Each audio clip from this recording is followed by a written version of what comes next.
a very material way, also help others. The Ford production has not reflected good times or bad times. It has kept right on, regardless of conditions, excepting from 1917 to 1919, when the factory was turned over to war work. The year 1912 to 1913 was supposed to be a dull one, although now some call it normal. We all but doubled our sales.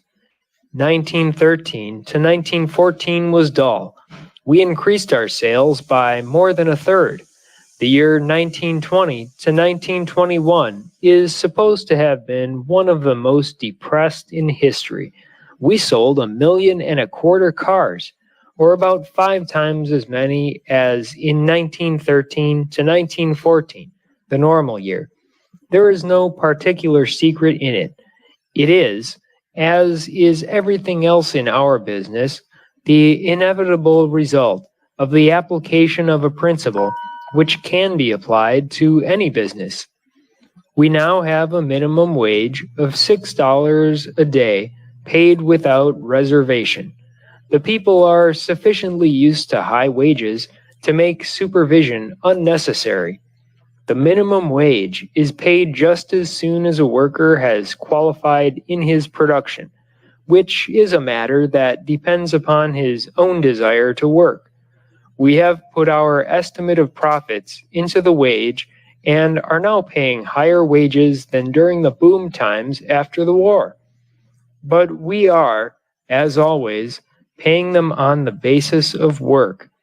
And that the men do work is evidenced by the fact that although $6 a day is the minimum wage, about 60% of the workers receive above the minimum.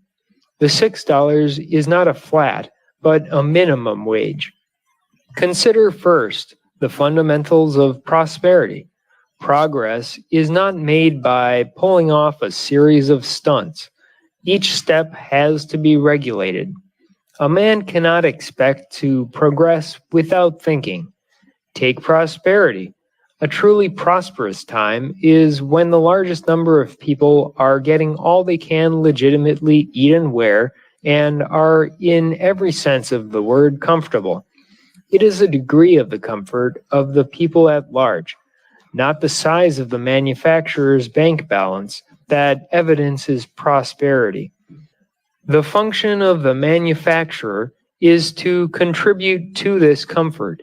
He is an instrument of society, and he can serve society only as he manages his enterprises so as to turn over to the public an increasingly better product at an ever-decreasing price, and at the same time to pay to all those who have a hand in his business an ever-increasing wage, based upon the work they do. In this way, and in this way alone, can a manufacturer or anyone in business justify his existence. We are not much concerned with the statistics and the theories of the economists on the recurring cycles of prosperity and depression. They call the periods when prices are high prosperous.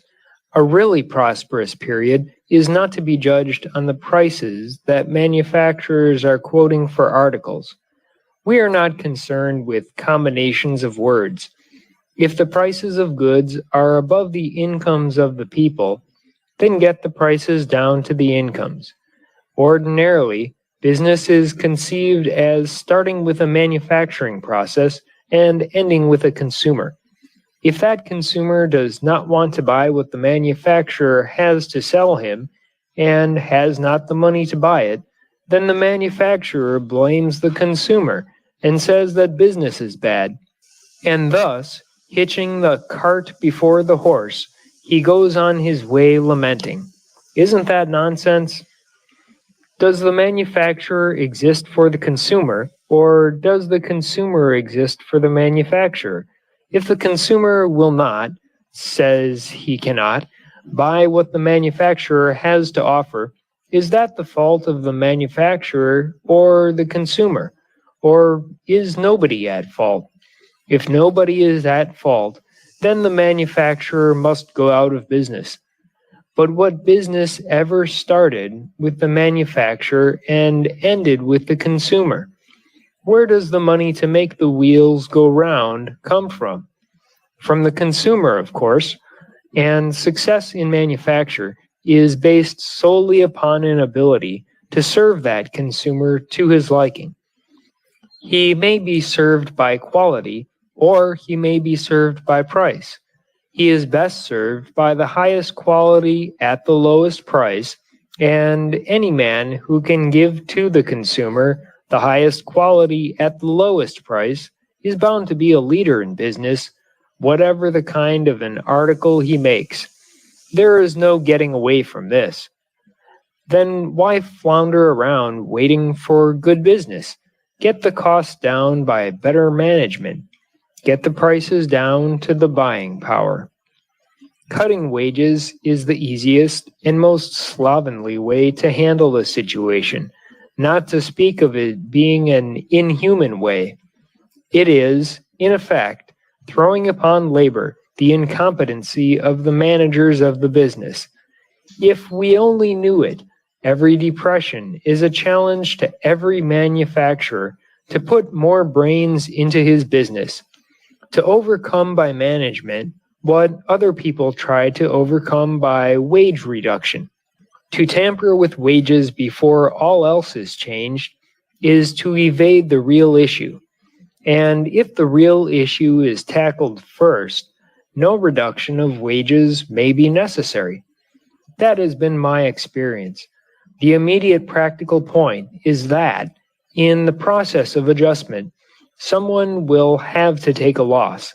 And who can take a loss except those who have something which they can afford to lose? But the expression, take a loss, is rather misleading. Really, no loss is taken at all. It is only a giving up of a certain part of the past profits in order to gain more in the future. I was talking not long since with a hardware merchant in a small town. He said, I expect to take a loss of $10,000 on my stock. But of course, it isn't really like losing that much. We hardware men have had pretty good times. Most of my stock was bought at high prices, but I have already sold several stocks and had the benefit of them. Besides, the $10,000 which I say I will lose are not the same kind of dollars that I used to have. They are, in a way, speculative dollars. They are not the good dollars that bought 100 cents worth. So, though my loss may sound big, it is not big. And at the same time, I am making it possible for the people in my town to go on building their houses without being discouraged by the size of the hardware item. He is a wise merchant. He would rather take less profit and keep business moving than keep his stock at high prices and bar the progress of his community. A man like that is an asset to a town. He has a clear head.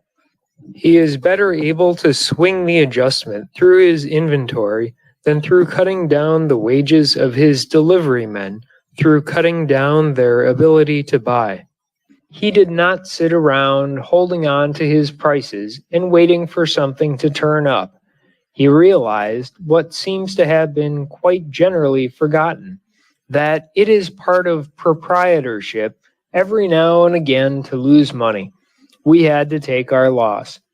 Our sales eventually fell off, as all other sales fell off. We had a large inventory, and, taking the materials and parts in that inventory at their cost price, we could not turn out a car at a price lower than we were asking. But that was a price which, on the turn of business, was higher than people could or wanted to pay.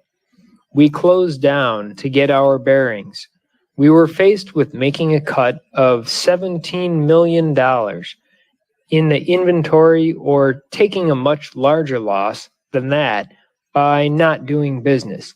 So there was no choice at all. That is always the choice that a man in business has. He can take the direct loss on his books and go ahead and do business, or he can stop doing business and take the loss of idleness. The loss of not doing business is commonly a loss greater than the actual money involved, for during the period of idleness, fear will consume initiative, and if the shutdown is long enough, there will be no energy left over to start up with again. There is no use waiting around for business to improve. If a manufacturer wants to perform his function, he must get his price down to what people will pay. There is always, no matter what the condition, a price that people can and will pay for a necessity, and always, if the will is there, that price can be met. It cannot be met by lowering quality or by short-sighted economy, which results only in a dissatisfied working force. It cannot be met by fussing or buzzing around. It can be met only by increasing the efficiency of production, and, viewed in this fashion, each business depression, so called, ought to be regarded as a challenge to the brains of the business community. Concentrating on prices instead of on service is a sure indication of the kind of businessman who can give no justification for his existence as a proprietor. This is only another way of saying that sales should be made on the natural basis of real value, which is the cost of transmuting human energy into articles of trade and commerce. But that simple formula is not considered businesslike. It is not complex enough.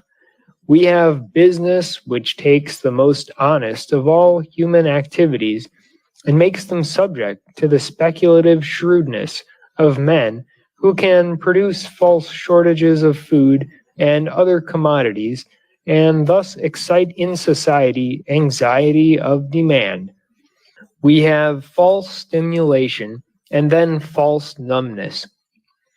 Economic justice is being constantly and quite often innocently violated. You may say that it is the economic condition which makes mankind what it is, or you may say that it is mankind that makes the economic condition what it is. You will find many claiming that it is the economic system which makes men what they are. They blame our industrial system for all the faults which we behold in mankind generally. And you will find other men who say that man creates his own conditions, that if the economic, industrial, or social system is bad, it is but a reflection of what man himself is. What is wrong in our industrial system is a reflection of what is wrong in man himself. Manufacturers hesitate to admit that the mistakes of the present industrial methods are, in part at least, their own mistakes, systematized and extended. But take the question outside of a man's immediate concerns, and he sees the point readily enough. No doubt, with a less faulty human nature, a less faulty social system would have grown up. Or, if human nature were worse than it is, a worse system would have grown up, though probably a worse system would not have lasted as long as the present one has. But few will claim that mankind deliberately set out to create a faulty social system. Granting without reserve that all faults of the social system are in man himself, it does not follow that he deliberately organized his imperfections and established them. We shall have to charge a great deal up to ignorance. We shall have to charge a great deal up to innocence. Take the beginnings of our present industrial system. There was no indication of how it would grow. Every new advance was hailed with joy. No one ever thought of capital and labor as hostile interests. No one ever dreamed that the very fact of success would bring insidious dangers with it.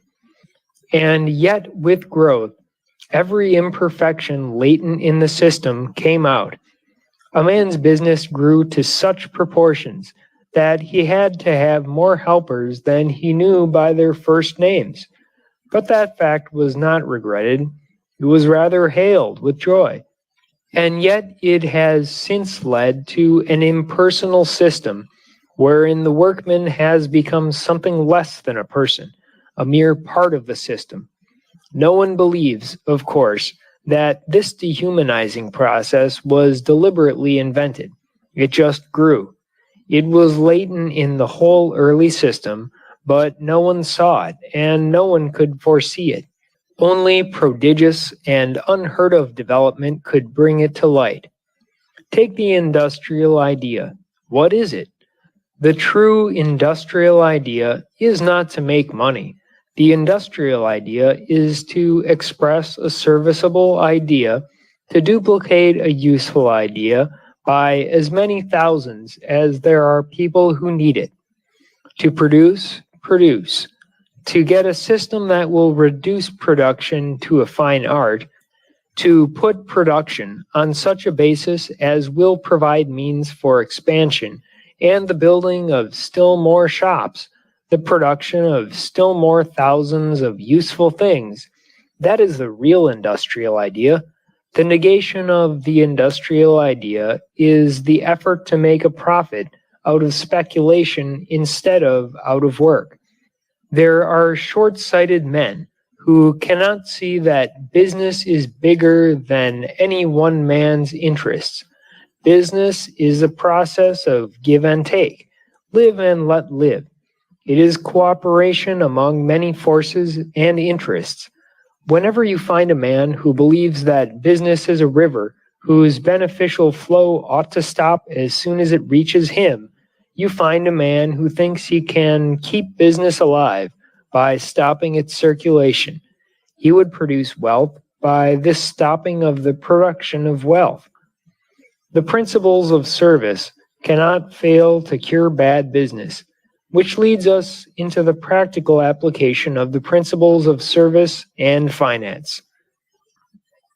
End of chapter 9. Chapter 10. How cheaply can things be made? No one will deny that if prices are sufficiently low, buyers will always be found, no matter what are supposed to be the business conditions. That is one of the elemental facts of business. Sometimes raw materials will not move, no matter how low the price. We have seen something of that during the last year, but that is because the manufacturers and the distributors were trying to dispose of high-cost stocks before making new engagements. The markets were stagnant, but not saturated with goods. What is called a saturated market is only one in which the prices are above the purchasing power. Unduly high prices are always a sign of unsound business because they are always due to some abnormal condition. A healthy patient has a normal temperature. A healthy market has normal prices. High prices come about commonly by reason of speculation following the report of a shortage. Although there is never a shortage in everything, a shortage in just a few important commodities, or even in one, serves to start speculation. Or again, goods may not be short at all. An inflation of currency or credit will cause a quick bulge in apparent buying power and the consequent opportunity to speculate. There may be a combination of actual shortages and a currency inflation, as frequently happens during war. But in any condition of unduly high prices, no matter what the real cause, the people pay the high prices because they think there is going to be a shortage. They may buy bread ahead of their own needs, so as not to be left later in the lurch, or they may buy in the hope of reselling at a profit.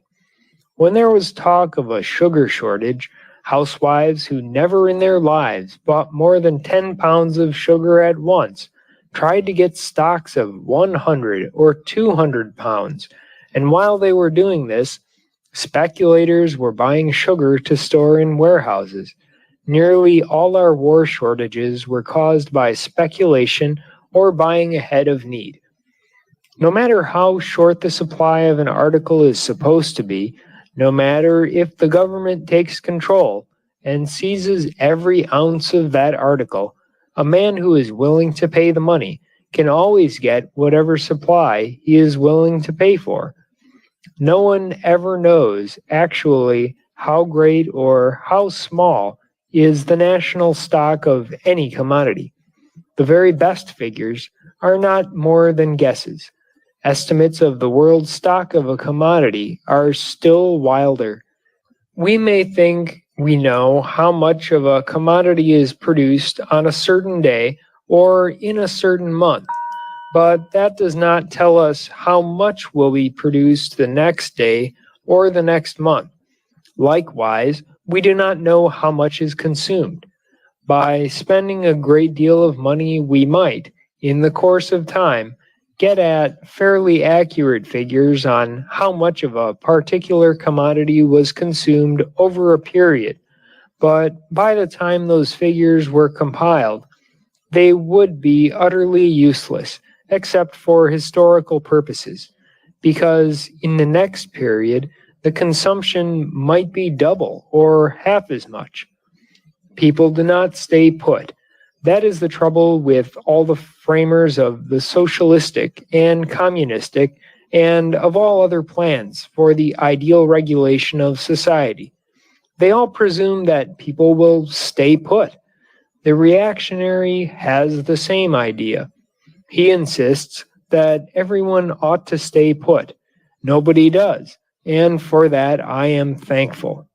Consumption varies according to the price and the quality, and nobody knows or can figure out what future consumption will amount to, because every time a price is lowered, a new stratum of buying power is reached.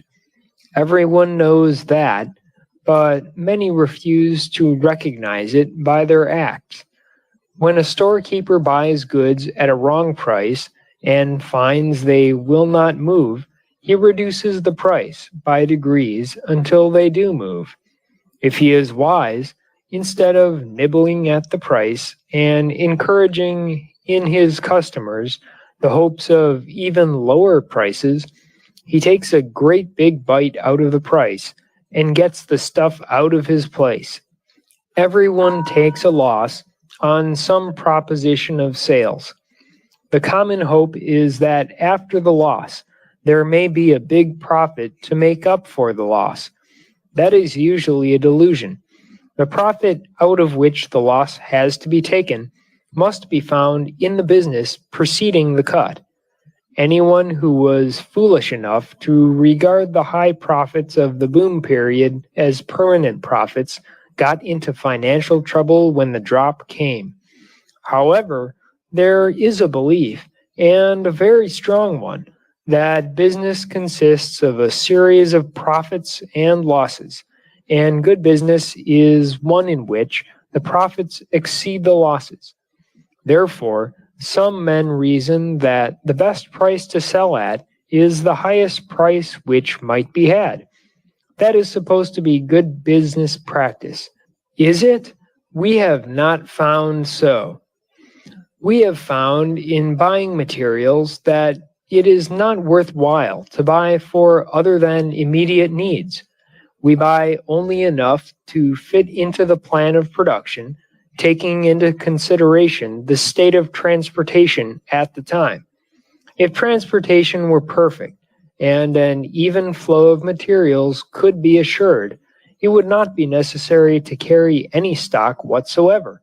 The carload of raw materials would arrive on schedule and in the planned order and amounts, and go from the railway cars into production. That would save a great deal of money, for it would give a very rapid turnover and thus decrease the amount of money tied up in materials. With bad transportation, one has to carry larger stocks.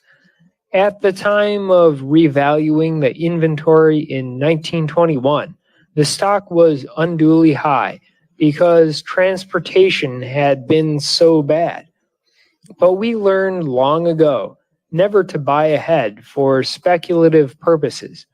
When prices are going up, it is considered good business to buy far ahead, and when prices are up, to buy as little as possible. It needs no argument to demonstrate that if you buy materials at 10 cents a pound and the material goes later to 20 cents a pound, you will have a distinct advantage over the man who is compelled to buy at 20 cents. But we have found that thus buying ahead does not pay. It is entering into a guessing contest. It is not business. If a man buys a large stock at 10 cents, he is in a fine position as long as the other man is paying 20 cents. Then he later gets a chance to buy more of the material at 20 cents, and it seems to be a good buy because everything points to the price going to 30 cents. Having great satisfaction in his previous judgment, on which he made money, he of course makes the new purchase. Then the price drops, and he is just where he started. We have carefully figured over the years that buying ahead of requirements does not pay, that the gains on one purchase will be offset by the losses on another, and in the end, we have gone to a great deal of trouble without any corresponding benefit. Therefore, in our buying, we simply get the best price we can for the quantity that we require. We do not buy less if the price be high, and we do not buy more if the price be low. We carefully avoid bargain lots in excess of requirements. It was not easy to reach that decision, but in the end, speculation will kill any manufacturer. Give him a couple of good purchases on which he makes money, and before long, he will be thinking about making money out of buying and selling than out of his legitimate business, and he will smash. The only way to keep out of trouble is to buy what one needs, no more and no less. That course removes one hazard from business. This buying experience is given at length because it explains our selling policy. Instead of giving attention to competitors or to demand, our prices are based on an estimate of what the largest possible number of people will want to pay or can pay for what we have to sell. And what has resulted from that policy is best evidenced by comparing the price of the touring car and the production. Year price production 1909 to 10, $950, 18,664 cars. 1910 to 11, $780, 34,528 cars. 1911 to 12, $690, 78,440 cars. 1912 to 13, $600, 168,220 cars. 1913 to 14, $550, 248,307 cars. 1914 to 15, $490, 308,213 cars. 1915 to 16, $440, 533,921 cars. 1916 to 17, $360, 785,432 cars. 1917 to 18, $450, 706,584 cars. 1918 to 19, $525, 533,706 cars. The above 2 years were war years